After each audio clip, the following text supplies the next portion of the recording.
नमस्कार, मी विजय जाधव, अध्यक्ष जय भवनाथ सामाजिक सेवाभावी संस्था। ही जय भवनाथ सामाजिक सेवाभावी संस्था समाजातील भिक्षकरी भटक्या जो समाज असतो, जो भटक्या विमुक्तांमधनं प्रामुख्याने येत असतो, डवरी, नाथपंथी, भराडी, गोसावी या वेगवेगळ्या वर्गासाठी प्रामुख्याने ही संस्था आमची काम करत असते। या संस्थेच्या माध्यमातून आम्ही अनेक सामाजिक उपक्रम वगैरे राबवत असतो। या ठिकाणी आजची ही पत्रकार परिषद घेण्याचं कारण असं की सासवड या ठिकाणी सासवड मशानभूमीच्या लगत आमच्या भिक्षकरी भटक्या समाजाची त्या ठिकाणी मशानभूमी दफनभूमी आहे। ही दफनभूमी त्या ठिकाणी गेल्या शेकडो वर्षापासून आमची दफनभूमी आहे। या ठिकाणी अनेक लोकांना त्या ठिकाणी दफन केलेलं आहे, परंतु मागच्या 1 महिन्यामध्ये आम्हाला त्या ठिकाणी त्या दफनभूमीच्या आजूबाजूला काय निळे पत्रे चारी बाजूने उभा केलेले आम्ही ते बघितले। त्यामध्ये आम्ही तिथं चौकशी केली असता त्यामध्ये आतमध्ये आम्हाला जाऊन दिले नाही, परंतु आम्ही काय आमच्या सोर्सेसनी माहिती त्यामध्ये घेतली। त्यावेळेस आमच्या लक्षात असं आलं की त्याच्या आजूबाजूला जी काही दफनभूमी, त्या दफनभूमीला चारी बाजूने पत्रे किंवा कंपाऊंड टाकून त्या ठिकाणची सगळी दफनभूमी किंवा तिथल्या समाध्या किंवा तिथले मानवी सांगडे किंवा मानवी अवशेष जे आमच्या समाजाच्या बांधवांचे होते त्या ठिकाणी ते संपूर्ण हलवलेले आहेत आणि ते बेकायदेशीरपणे संबंधित तिथल्या विकासकांनी ते हलवलेले आहेत।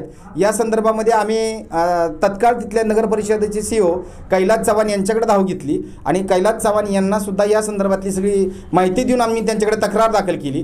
त्यानंतर आम्ही पोलिसांकडे सुद्धा या संदर्भामध्ये गेलो, सासवड शहर पोलीस स्टेशनकडे गेलो, जे इंचार्ज त्यांच्याकडेही गेलो आणि त्यांच्याकडे सुद्धा जाऊन ही जी झालेलं जे काय कृत्य आहे या संदर्भात आम्ही लेखी स्वरूपामध्ये त्यांच्याकडे पत्र देऊन आलो आणि त्यामध्ये सांगितलं की संबंधितांनी हे मानवी सांगडी हलवत असताना आपल्याला काही सूचना दिली का किंवा यामध्ये कुठली व्हिडिओग्राफी काय झाली का किंवा यामध्ये हे याचा पंचनामा वगैरे काय झाला आहे का, तर ही मानवी सांगडे हलवून हे मानवी सांगडे जे आहेत ते टाकले कुठं, ठेवले कुठं, या संदर्भामध्ये आम्ही पोलिसांना या संदर्भातली माहिती विचारली। जे संबंधित दोषी असतील त्यांच्यावर योग्य ती कारवाई व्हावी या संदर्भातली सुद्धा मी मागणी केली।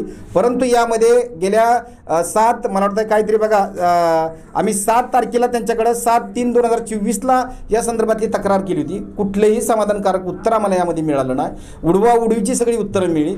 यासाठी आम्ही निराश होऊन सर्वजण जिल्हाधिकारी पुणे यांच्याकडे गेलो आणि जिल्हाधिकारी साहेबांना या संदर्भात या समाजाच्या शिष्टमंडळाने झालेल्या सगळ्या घटनेच्या संदर्भातली सगळी माहिती यामध्ये दिली आणि माहिती देऊन यामध्ये प्रामुख्याने जिल्हाधिकारी महोदयांकडे सांगितलं याची तत्काळ चौकशी करावी, अन्यथा या संस्थेच्या माध्यमातून भिक्षकरी वर्गातला संपूर्ण भटक्या विमुक्तांचा समाज हा जागोजागी आक्रोश आणि निदर्शनं करणार आहेत आणि संबंधितांवर आपण योग्य ती कारवाई करून ही जर कारवाई नाही झाली तर आपल्या कार्यालयामध्ये येऊन उपोषणाला बसणार आहेत। यामध्ये कलेक्टर साहेबांनी त्याच दिवशी याच्या चौकशीच्या संदर्भातली काय सूचना केली, त्या संदर्भामध्ये मला त्या ठिकाणी संबंधित यंत्रणेने म्हणजे सासवड शहर यंत्रणेने मला त्या ठिकाणी बोलून घेतलं आणि बोलून घेऊन स्थळपाणी केली। स्थळपाणी करून त्यामध्ये मला ते प्रामुख्याने तिथली काय परिस्थिती सांगितली, त्यामध्ये सुद्धा ते सगळी उडवाउडवीची उत्तरं मिळली आणि उलटसुलट उत्तरं मिळून आम्ही चौकशी करतो, आम्ही सांगतो, हे फक्त समाधान करण्यासाठी काय अशा काय गोष्टी केल्या। या संदर्भातली आमची तक्रार आहे आणि या संदर्भात आज ही पत्रकार परिषद आम्ही जी घेतोय, संबंधित अधिकारी जे दोषी आहेत किंवा संबंधित जी यंत्रणा दोषी आहेत या संबंधित यंत्रणेच्या विरोधामध्ये भिक्षकरी भटक्या समाजाच्या वतीने जय भवनाथ सामाजिक सेवाभावी संस्था त्याचा अध्यक्ष या नात्याने मी या ठिकाणी आज जाहीर या ठिकाणी आवाहन करत आहे की या संदर्भामध्ये ज्यांनी हे कृत्य केलंय ते कोण आहे, त्याच्याबद्दल ज्यांनी जे कृत्य केले प्रामुख्याने सर याच्या संदर्भातलं अजूनही नाव आम्हाला उघड झालेलं नाही।